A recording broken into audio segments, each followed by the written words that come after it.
Hi guys, bali magluluto pala tayo ngayon ng kutsinta. Nilagay ko na pala yung aking mga ingredients yan. Nilagay ko na sa screen yung mga measuring. Bali, halo lang natin yung ating water na nilagyan natin ng asukal doon sa harina.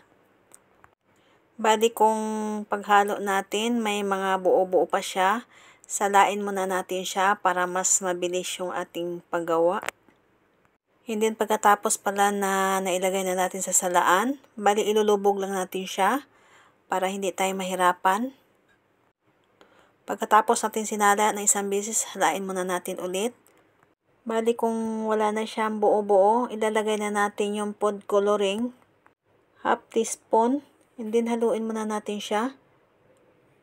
Pagkatapos pala na nahalo natin siya, pag wala na siya buo-buo na food coloring, pwede kayong gumamit ng aswiti.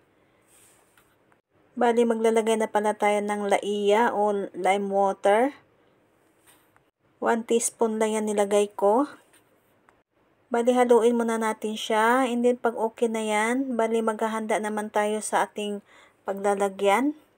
Bali, dyan sa molder pala, nilagyan ko lang yan siya ng konting mantika para naman mamaya pag tinanggal natin hindi didikit siya.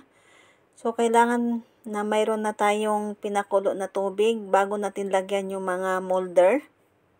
Huwag nating punuin masyado yung ating nilagyan.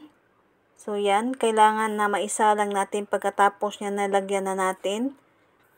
Pagkatapos pala na maglagay na tayo dyan sa mga molder, kailangan natin isa lang siya agad sa steamer. Bali, i-steam natin siya ng 20 minutes sa medium heat. Kailangan may takip yung ating pag-i-steaman. Yan, bali luto ng ating kutsinta. Bali, ilalagay na natin siya dito sa niyog. Pasensya na kayo sa aking niyog dahil nga ang bumili nito hindi kasi niya alam na pang kutsinta. Bali, ilalagay lang natin ng ganyan pagkatapos na na-steam natin siya. So, mainit pa talaga yung ating kutsinta. Bali, isa-isahin na natin paglagay ng niyog yung ating kutsinta. So, malambot pa talaga siya, bagong luto pa kasi siya.